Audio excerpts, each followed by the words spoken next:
माननीय अध्यक्ष महोदय, मेरी ध्यान आकर्षित सूचना का विषय इस प्रकार है।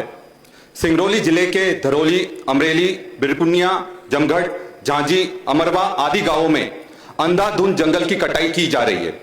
कोयला खनन एवं पूंजीपतियों को लाभ प्रदान करने हेतु गरीब आदिवासी के हकों को खत्म किया जा रहा है।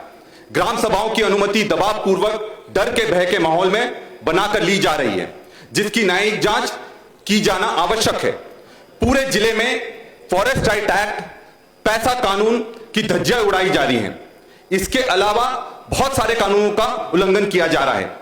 तकरीबन 6 लाख पेड़ों को काटा जाना है। धरौली कोल ब्लॉक में 1398 हेक्टेयर वन भूमि के वन का विनाश की ओर अग्रसर किया जा रहा है। इस जिले में बड़े पैमाने पर वन विनाश से जल स्रोतों पर असर एवं ग्रामीणों का विस्थापन हो रहा है। मैं सदन की इस सर्वदलीय समिति सिंगरौली जिले में वन कटाई के मामले की जांच हेतु भेजने की मांग करता हूं, ताकि आदिवासियों को उचित न्याय प्रदान कर वन संरक्षण किया जा सके। सच नहीं है कि दबाव पूर्वक या भय माहौल बनाया गया है, अतः न्यायिक जांच करवाना आवश्यक प्रतीत नहीं होता है। सिंगरौली जिले में राज्य सरकार या केंद्र सरकार के लागू समस्त अधिनियम नियमों का पालन किया जा रहा है, अतः नियमों के उल्लंघन की स्थिति निर्मित नहीं है। सिंगरौली जिले के वनवासियों की हक प्रदान कर उन्हें न्याय प्रदान किया गया है तथा समयहीन रूप से वन संरक्षण भी किया जा रहा है। धन्यवाद। आज भोजनावकाश नहीं होगा, हम लोग भूखे रह जाएंगे। यहां पर मैं आप सबका ध्यान आकर्षण करना चाहूंगा, ऐसा कि कल संसदीय कार्य मंत्री कैलाश विजयवर्गीय जी ने कहा था कि हम लोग कोई मुखौटा नहीं है, हम जनता की आवाज हैं। और यहां पर बैठा प्रत्येक व्यक्ति 3 लाख से ज्यादा लोगों का प्रतिनिधित्व करता है। लेकिन जब समाज के गंभीर मुद्दे के लिए मैं सिंगरौली गया, अपने प्रदेश के सिंगरौली जिले में चोरी छुपे जाना पड़ रहा है, क्योंकि वहां धरौली कोल माइन है। और मैं आपको बताना चाहूंगा ये क्यों करना पड़ा। जब एक विधायक को चोरी छुपे अपने प्रदेश के एक जगह जाकर वहां की स्थिति को सबके सामने लाना पड़े, फेसबुक लाइव करना पड़े। सिंगरौली में जो धरौली कोल ब्लॉक है वो 2700 हेक्टेयर का है और इसमें वन क्षेत्र 1400 हेक्टेयर का आता है। और ये स्टार्टा टेक मिनरल रिसोर्सेज का है, जो कि अडानी एंटरप्राइज लिमिटेड की सहायक कंपनी है। साथियों, धरौली कोल ब्लॉक में अगर सारी अनुमति ली गई है और वहां कुछ भी गैर कानूनी नहीं हो रहा, तो वहां 1500 पुलिस कर्मियों को क्यों लगाया गया है? क्या कारण है कि पुलिस के दिशा निर्देश में, उनके संरक्षण में वनों की कटाई वहां चल रही है? वहां पर जो 8 गांव हैं उनको बाहर आने की अनुमति नहीं है और बाहर से किसी को अंदर जाने की अनुमति नहीं है। प्रश्न तो करो, जवाब आपके प्रश्न मैं कर रहा हूं और जवाब भी मैं चाहता हूं। इसका तो कुछ उत्तर आएगा नहीं। देखिए, प्रश्न करो आप। प्रश्न यह है, जो मंत्री जी ने कहा कि पैसा कानून में ये जो 8 गांव हैं वो नहीं आते। अब मंत्री जी के थोड़े मैं ध्यान चाहूंगा, इसमें जो सबसे बड़ा खेल हुआ है वो खेल ये हुआ है कि ये 8 गांव कौन से हैं। मैं नाम आपके सामने लेना चाहूंगा। ये 8 गांव के नाम हैं, जो यहां पर एक गांव है आमडांड, एक है अमराई खो, दूसरी है बेड़दा, चौथा है बेलवार, फटापानी, झलारी, धरौली और सिरसवा। यहां पर जो 6 गांव हैं, अमरखोय, बासी बेड़दा, बेलवार, फटापानी, झलारी और सिरसवा, ये शेड्यूल एरिया में आते थे।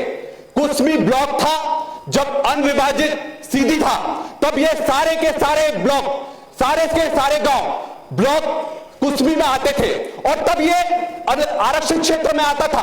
पर आज इसको आरक्षित अधिसूचित क्षेत्र से बाहर कैसे कर दिया गया, इसका आप जवाब दीजिए। और सबसे बड़ी जो दुख की बात है कि इसका नाम धरौली रखा गया। धरौली क्यों रखा गया अध्यक्ष जी? वो इसलिए रखा गया क्योंकि धरौली अधिकृत अधिसूचित क्षेत्र में नहीं आता। बाकी जो 6 गांव हैं वो अधिसूचित क्षेत्र में आते हैं। इस पर मैं चाहूंगा कि मंत्री जी अपना स्पष्ट करें अपना वक्तव्य। बैठिए। चोरी वोरी वाली बात नहीं है। जो केंद्र सरकार हमारी सेंटर से government of India ministry of environment forest की एक परमिशन भी है।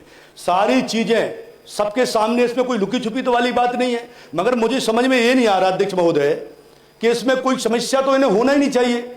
जितने पेड़ काटे जा रहे हैं उतने पेड़ भी लगाए जा रहे हैं। पेड़ काटना, 6 लाख पेड़ काटना, ये कहां की मानवता है? विक्रांत जी, माननीय अध्यक्ष महोदय, कि जितने पेड़ काटे जा रहे हैं उतने पेड़ लगाए जा रहे हैं, जितनी जमीन जा रही है उतनी जमीन भी उपलब्ध हो गई है।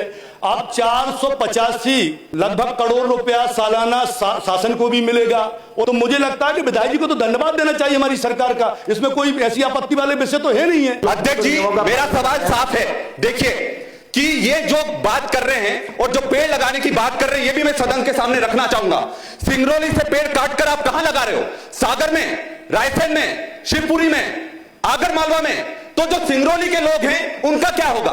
वहां अगर आप सारे पेड़ काट दोगे, आप दूसरी जगह लगा दोगे, तो वहां के लोग जो ऑक्सीजन की कमी में, जो सिंगरौली का AQI सबसे ज्यादा है पूरे प्रदेश में, इसकी जवाबदारी कौन लेगा? और साथ में पैसा कानून का वहां उल्लंघन हो रहा है, जबरदस्ती तरीके से कंसेंट ली जा रही है और जबरदस्ती दबाव बनाकर वहां के घरों को, आदिवासियों को उजाड़ने का काम करा जा रहा है। आखिरी में अध्यक्ष महोदय, मैं एक बात बस कहना चाहता हूं कि इतिहास गवाह है कि सदियों से आदिवासियों का शोषण हुआ है।